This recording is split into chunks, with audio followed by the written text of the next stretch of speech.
is Saturday and the time is 9 AM. For the next 2 hours I will be driving non-stop to get to Reading to meet the first guest on my new YouTube show. So in this series I will be driving all around the UK picking up famous TikTok celebrities. I'll be going all the way to their hometown and then we're going to drive around while I interview them and ask them all your questions. Now I'm going to skip ahead 2 hours so you can meet today's guest. Kianta! Here, there he is. Oh shit. Hello, mate. Fuck that up straight away. It's alright. You alright here? Yeah, man. Good, thank you. How are you? Good. Yeah, good, thanks, mate. Fucking long drive. Yeah. Worth it though. Yeah, man.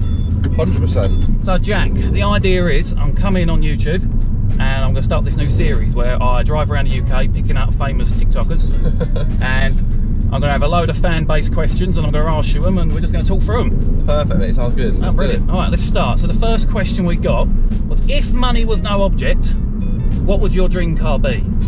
Right, let me have a think. So, obviously, I'm a car guy, so this is the kind of most common question I get asked, and generally I don't really have an answer for it, but I do have a few dream cars which I have glossed over in a couple of my videos. So the first one is a Lotus Exige Cup 240, which is basically a track-ready mid-engine car. Yeah.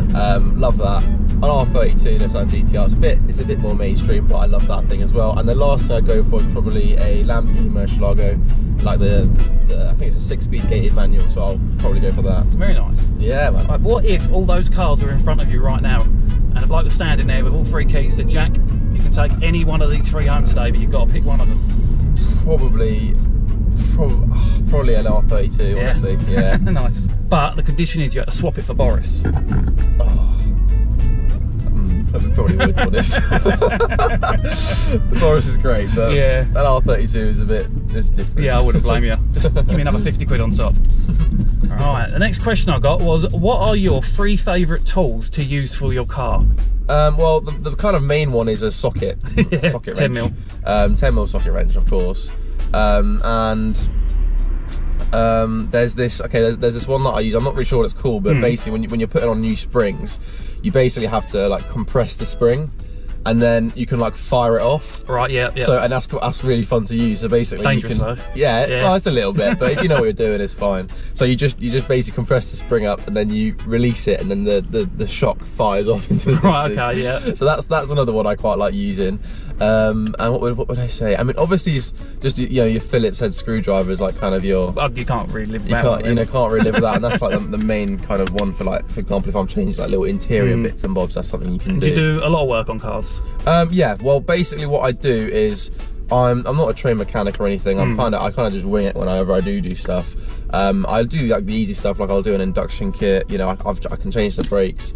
That's probably the most skilled thing I can do. But then when it comes to things like welding, and I don't know, kind of more high up mechanical skills, I'll take it to my mate who works at a mechanic shop. That's and right. We'll go and we'll do it together. And you know. Have you always been that way with cars? Well, the thing is, I got into it, and then when I first started getting into it, I just got everyone to do it, and then I kind of was like, hang on, let me figure out how to do all the easy stuff at least. And my knowledge of cars is very good. But my kind of obviously practical skills, it's only kind of limited because you need up to a point you need expensive tools, and B, you need obviously that mechanical skill, which I don't have, because, you know, I've just been doing you know, went to sixth form and then I'm doing business management. I'm not doing anything mechanical related. So right, that's more of a hobby then. Yeah, it's more of a hobby that's kind of turned into something. We'll save you a lot of money in the future. 100%, man. Right, the next question was, what do you think of garden gnomes? What do I think of garden gnomes? God, garden gnome. Garden gnome. Honestly, wouldn't rock a garden gnome myself, if I'm being brutally honest. I think they're a bit odd.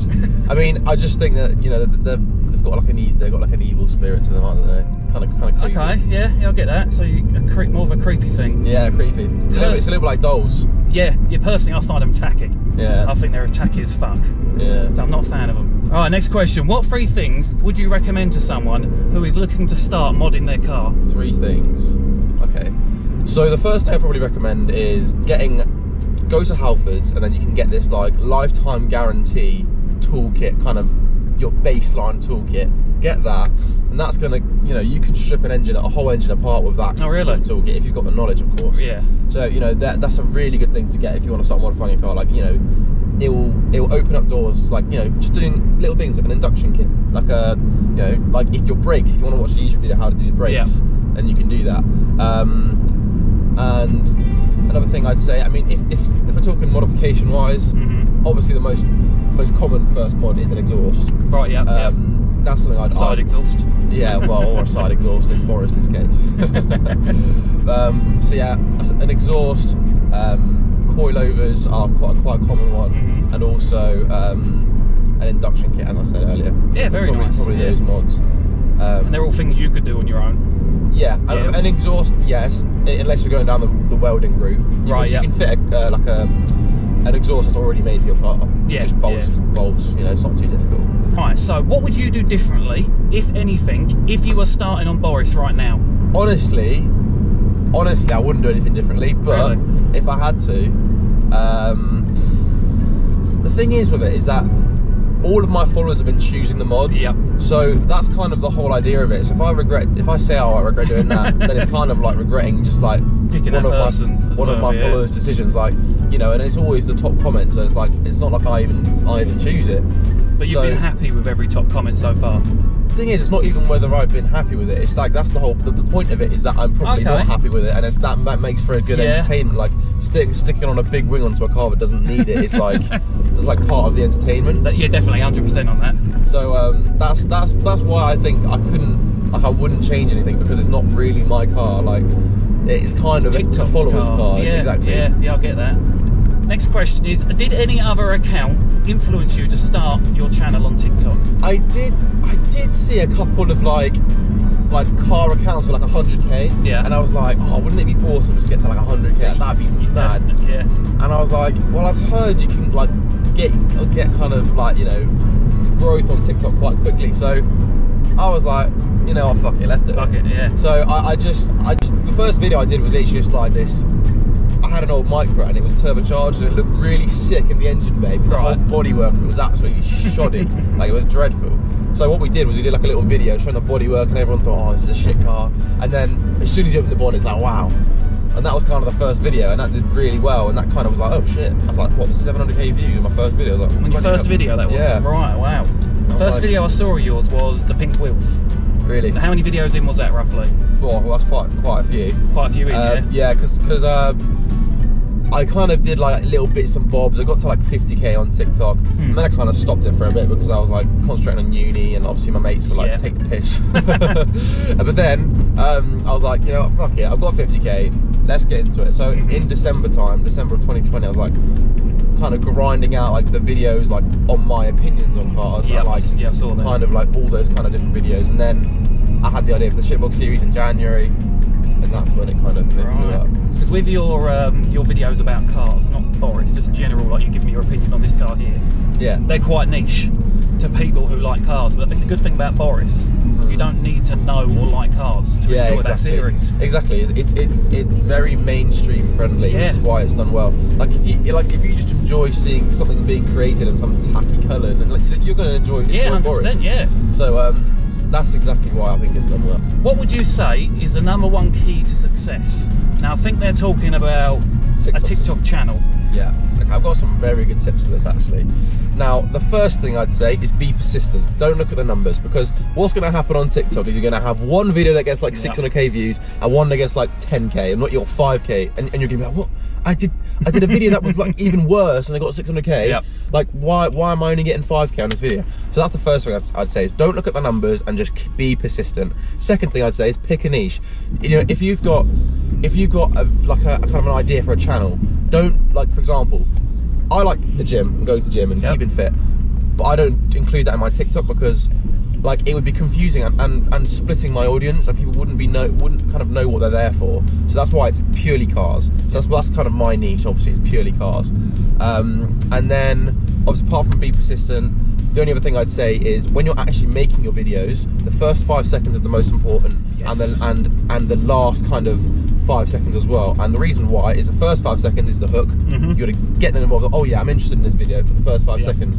And then what you have to do is the last 5 seconds or the last 10 seconds is give them a result. And that's important for my content. Exactly. It's like if they've watched the whole video and you've given them nothing, and it's like fuck you, like you've just wasted like 60 seconds of my life. And that's what I didn't want to do. I was like, I'm going to give them a really satisfying end to the video so they're going to want to come back. And that was literally what I did. So did the shitbox series, I proclaimed what mod we're doing, that got everyone involved, and then at the end we showed them the mod and they were all happy. And then they were like, oh, this is sick, let's do it. Like, you know, watch the next one. And now you completed that series. So it's definitely good advice. So that's the kind of 3 points. Because it can be very disheartening, TikTok. You know, you can one day, like for example me, I'm driving down the road and I've come up with an idea, just off the top of my head, film it, put it on TikTok, blows up. And then I spend the next day spending hours trying to think of good content, write something down, film it, does shit. You can't plan how it's going to go. Yeah, that's the thing, and I feel like that's the kind of what makes someone successful, is getting through that kind of fuck. I've just had a video that's done like 5k views, 10k views or something, and it's like, I mean, a lot of people would be really happy with that kind of engagement. And honestly, I was when I was back at 50k. My aim was to get 10k per video. I was like, if I can get 10k, that's good. Like, you know, just because it gets like the, you know, you get the K in the views, and it's like, okay, that's sick. So I was like, that was my aim, and that's actually, for, you know, for someone of a channel size that's slightly smaller, that's pretty good, pretty good engagement. Obviously, you will have your occasional viral video, you know, that one just blows up. Every now and again. That's where your new followers come from. That's exactly, your new followers will come from the viral ones, and then your regular videos, like your 10, 15, 20k videos, that'll be for your regular followers that just watch it and enjoy the content anyways. So yeah, that's the kind of a little tips and tricks I'd say. That's good. Yeah, no, that's a very handy thing for people to know and understand that, because it can be very disheartening when the video flops. Oh yeah. And especially for you, I mean, if yours are all mod related, most of them are anyway. Yeah, exactly. So, I mean, did you ever have a mod you did on your car that the video just didn't do well? And the thing is with that is that it was the most expensive mod that I did, that did the shittest. Like literally, I had coilovers which were like they were worth £900. I spent £500 on them because luckily I got like a brand deal in there. But the video only got 500k views, which is a lot of views. It's a lot of views, yeah. But when you're talking about for the shitbox series, that kind of was pulling 2 or 3 million views per video, like at least. And I looked on the analytics of that video, and it was purely all my followers were watching it, rather than like the For You page, which is obviously where you need to get on to get them proper viral videos. So, and that was kind of but like at the same time, I wasn't annoyed that I did it, because I know I did the video well. I was like, I looked back at it and I thought that was a sick video.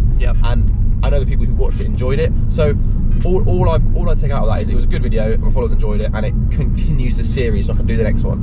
Now, what people, I don't think, like a lot of people who I watch do TikTok, they don't put their egos aside when doing their TikTok. Like, you need to, when you're looking at your views, you can't be looking at it with an ego, because you're just going to get disheartened. You need to look at it and be like, I've got 5k views, like I'm just going to keep going at it. Like, I don't care if the next video gets 2k views. Like, I've got to keep going at it, and eventually one day I'll get that viral video, and that'll help. That'll be like a bit of spurt of growth. Yeah, exactly that. Just say, it's very important. Just don't get disheartened. You know, videos will flop.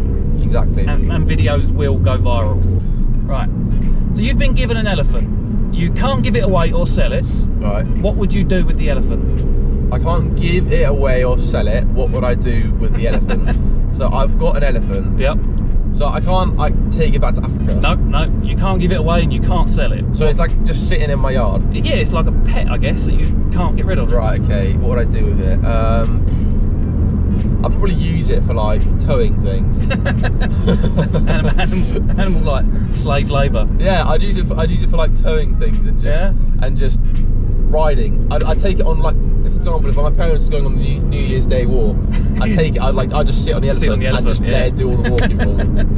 I mean, don't be wrong, if you have an elephant in your back garden, that's another TikTok series all on its own. Yeah, and that would be exactly TikTok views. Yeah, no, that'd be brilliant. Just your elephant standing next to Boris.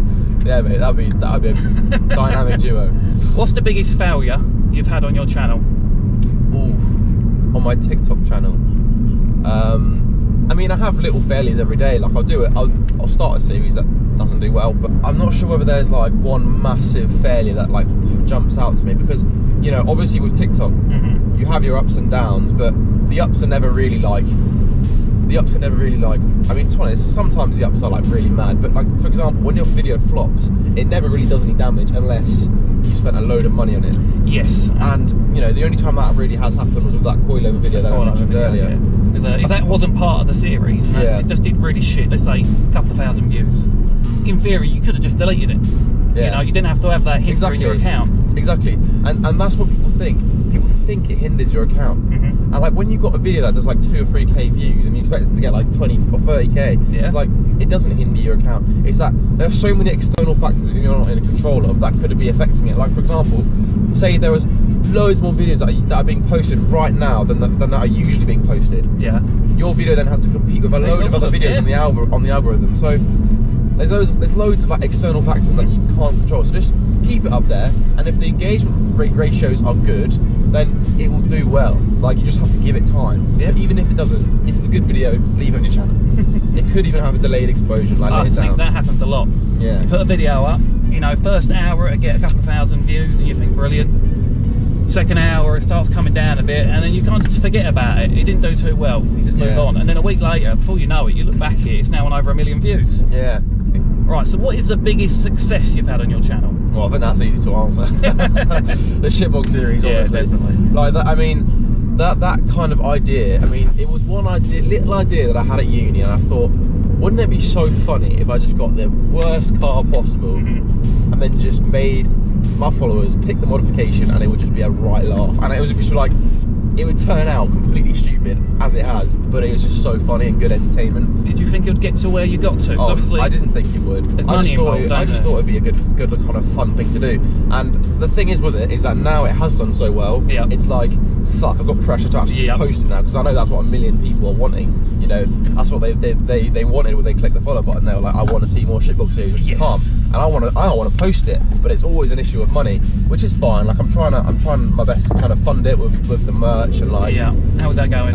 Yeah, the merch has gone really well actually. Yeah. It's actually done well, and it's helped out a lot. So, like, with the shitbox series, I've got companies vying to get in. Like, so many of them in my DMs like, oh please, like, let us do next mod on Boris. And then in return I'll give them a bit of exposure. Yeah, cool. And they'll give me a discount or even do it for free. So do you think they will be as excited to do Teresa? Yeah. You reckon they will? Yeah. I mean, people, the hunger for it is there. Like, you know, the last episode got like, you know, almost 2 million views. Yeah, it did. Yeah. So it's not like it's flopping at all, and I think I just need to keep it up, and people enjoy watching it at the end of the day. So no, you're right. Yeah, it's an exciting concept, and there's not much kind of really original content on TikTok. Like, a lot of it is just trends. Yes. Like, you know, so there's not really much like really the kind of original content that's like exciting to watch. That's like thought and effort was put into a video. Yeah. And that's what kind of I feel like, when people do come across it, they'll watch it, even if, you know, it's not Boris, it's Teresa. Like, no, you're right. Yeah, I think once you've started more modifications, it'll pick up exactly the same as Boris did. I think if you're a fan of Boris, you're going to be a fan of Teresa. Exactly. But for those that are just finding you now, just starting on Teresa, they might need to see just a few more videos. Yeah, and it's exactly, it's one of those things where like I really want to like pump it out. Yeah. Like, I want to like do, like, for example, on Boris, I remember one week I did 4 episodes in a week, and that was mad. Like, because I know micros, and I've done so many mods on micros before. I know exactly how they work. I know exactly like what kind of mods to do on them. I know exactly like where to get it all from, so I can do the episodes quicker. With the Yaris, I'm learning like as I'm going. Like, I don't know what the good companies are. I don't know where to go, you know, etc. So it's a learning process. Yeah, of course. At the same time, and also it's a money issue. A question I just thought of: what is the legality of some of Boris? I mean, is the tinting and everything right? The tinting's legal, and there's nothing technically illegal apart from maybe the sun strip might be a little bit too low. Apart from that, it's a legal car as long as you've, you know, declared it all to your insurance. There's nothing wrong with it. Yeah. I've got the catalytic converter in there, which is what a lot of people usually get caught up for. Right. Yeah. Take it out. You know. Do you plan on racing Boris? Well. Okay. So I mean, obviously, we're never going to do a serious race in Boris. Right, yeah. He's like, as much as I love to joke, he's 1,000 horsepower. He's about 60 horsepower. So I'm not going to seriously race him. Yeah. But what I will do is I've been doing some content collaborations with Matt Armstrong on YouTube. Right, yeah. And he actually wants me to bring Boris up after because he's rapping Teresa right now. Okay. He's with her right now, rapping her. So after that, he wants me to bring Boris up and then do some races with because he's got a couple of supercars. Okay. And he thought it'd be really funny to race Boris against his Maserati. So I was like, yeah, let's do it. I'm down. He's got a private bloody racetrack. So that's it's just a win-win. So I'd get to do some awesome content on it. He can do some awesome content. It's a good laugh, you know. So that is what I'm doing racing-wise with Boris. But I am racing the MR2 on CarWow. Oh right. It's a car YouTube. They've got like 5 mil subs. CarWow. Yeah. Right, I'll check them out. And yeah, I don't know when it is yet because Matt still has to fix the problems with his MX-5, which apparently it came out of storage and it was a little bit, I don't know, something wrong with it. So he's got to fix that, and then as soon as he has, then we're racing again. Oh, nice. And that should be fun. So yeah, with Boris, I think a serious race would be fine, but I think you could make it quite a comedy race. Like somehow you thrash the other car. Don't worry, we've got plans to make it. You kind of got to do that. I think if you don't, people will be gutted. Mate, don't worry. There's no way Boris isn't going to win the race. There's no way. Right. Next question was, what does a typical day for Jack look like? Oh god. All right. So I wake up at like 10, 11. I'm fucking sleeping. As you can probably tell, I was still pretty fucking sleepy. Yeah. What time did you get up today? As soon as you texted me saying I'm here. Oh really? Fucking hell. Yeah, so I got up at like 10, 11, and then usually I'll go down to the kitchen, make myself some eggs or some porridge. Those are like my 2 staple breakfasts. What else do I do? And then it depends. Like if I'm making content, I'll go out and make the content all day, and then if not, I'll probably do some uni work because I'm still doing uni, believe it or not. It's trying to juggle it all. It's an absolute nightmare. Yeah, and my mum will probably get me to do some bloody jobs for her, which as usual, which is fine because she is actually cooking me meals and, you know. So you're living at home while at uni? Yeah, because I would be living at uni, but then I'm like, hang on, if I can just live at home. Well, yeah. Is there a local uni? Bath uni. Oh, Bath, right. Yeah. Gotcha. So the next question was, if you had a choice between 2 superpowers, being invisible or flying, which one would you choose? Probably flying, you know. Flying, yeah? I think it should be so much more fun. Obviously, being invisible would be like helpful. Like you could just sneak into places and like, I don't know. But I feel like flying would be like, I could literally be Superman. Like, yeah, you could. They could, you know, people would be like worshipping me as a god. So that'd be nice. So what is it that keeps you going and makes you want to keep making these videos? It's the dream that I will one day get to a point where I can start properly earning a living off YouTube and content creation, and that is to me, it's like it's such a dream job because I don't want to be like, obviously I'm only 20 years old. I'm gonna have to do a 9 to 5 at some point, and I don't, you know, ignore that at all. But to me, being able to make content for a living would be so much fun, and like it's a dream job. And even if there's not like millions and millions of pounds in it, it's like it's just getting up every day and working for yourself and doing what you want. You don't having that freedom. You don't need millions and millions of pounds to be happy. All you need is enough to cover your bills. And then if you're happy with the life, and a few cars. And a few cars, yeah. But no, you're right with that one. I've always said that I'm not a greedy person. I just need enough money that I can cover all my bills, and then just kind of do what you want, like to an extent.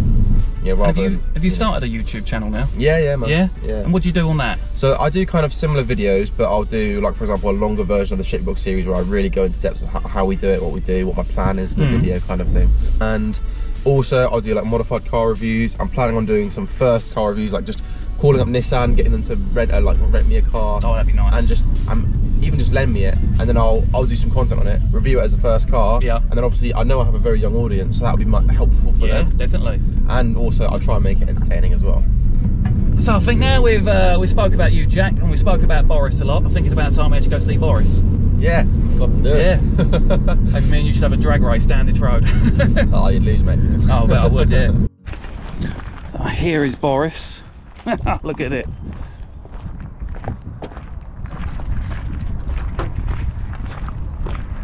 There's Jack.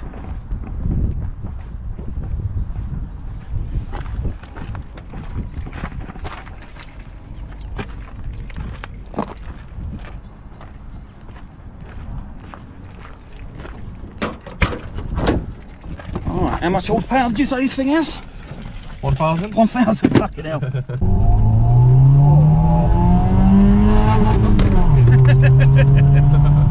Oh shit. Ladies, walk through the middle of the road. Yeah. You do, you love. Don't mind me. Now, does everyone round here know you now? Yes, I think Yeah. so. I mean, the old people despise Boris. Of course. And I. But yeah, I think all the kids at the school absolutely love it. Yeah, I bet they do, yeah. They fucking love a bit of Boris. Now, will you be driving this to uni when you go back? No. No. Fuck no. It's just like one of those things where you get so much tension it actually gets tiring. Because it's like, Right, it's yeah. like, honestly, like, I can't like just chill and just like, if I'm not up for example, I've got to be in a certain mood, kind of like, or like obviously like all energy and like kind of up for it, if you understand, like, Yeah. if there's like loads of people giving me tension, I'm like, oh god, just like, I just want to chill. So sometimes I'll just go in the MR2, which is a lot more kind of low key.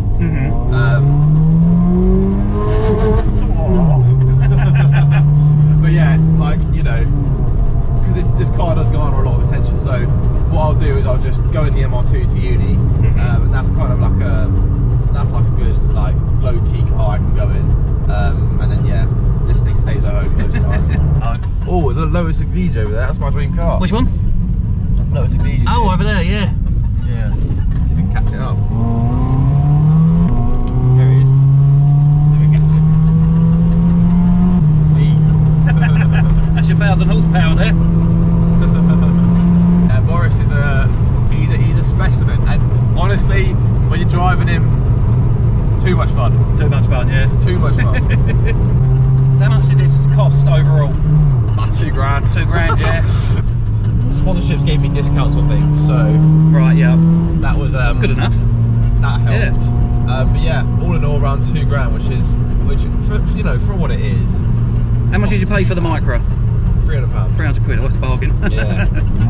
Oh yeah, we just saw a police car. Yeah, I was wondering that. Like, honestly, I don't think they think anything of it. Like, obviously, it is a big kind of pull me over machine. yes. But I've only ever been pulled over once in it, and it was, you know, They were alright? It was completely unrelated to the mods. It was just Okay. like, it hasn't got a registered keeper, but it was when I had it for like 2 weeks. So basically, DVLA take quite a long time to register a car as your keeper. So If I was a policeman and I saw this car, I'd pull it over. you just assume that something's going to be wrong with it, like you're going to catch them out somewhere. What are you currently going to wrap trees in? yellow. Yellow? Yeah, yellow. That'd be quite nice actually. Yeah, yellow and black racing stripes. Fair enough. Would you consider a second account? I have a second account. Oh, you do? But Okay. But it's for cars. What's that one called? Mcneil second. Okay. Yeah, so I'd just do cars on there as well. Fair enough. All right, so we're gonna wrap this up here. Anything you want to plug before we shoot off? Maybe something you're wearing? Anything I want to plug? Oh yeah, go and check out the merch, shitboxmerch.com. Obviously check out the YouTube JMC, and obviously, you know, the TikTok Jack Mcneil. Cheers to Boris. Yeah, man. There's Boris. So now we've left Jack, I've got a nice long 2-hour drive home, and I'm busting for a piss. So let's call it 2.5 hours after how many fucking times I'm gonna have to piss on the way home. There's something about driving with me that makes me need to wee a lot. I don't know fucking why. But anyway, that was lovely of Jack to see me today. I hope you enjoyed watching it. Now I just want to say a big thank you to Jack. I know he's a busy guy and he took time out of his day today to meet up with me. Now let me know if you want this series to continue. There's millions of TikTokers out there that I want to come round, pick them up and fucking take them for a drive in this piece of fucking shit. I have to give this car a name. Oh, how can you beat Boris though? What a fucking name for a car.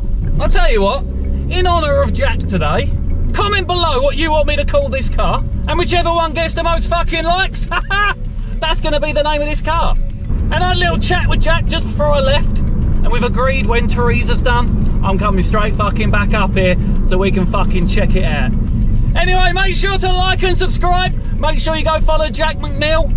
And I'll leave you with one big final. Kiancha! Fucking sat-nav went and ruined that clip. What a wanker. Let's try it again. Kiancha! I got it! Finally! 2 hours later, I'm driving home, and I finally thought of what I'm going to call it. Now, it ain't an amazing name, I'll give you that, but it makes sense. The TikTok talk. TikTok talk. Oh, now I say it out loud, I don't like it. It sounded good in my head.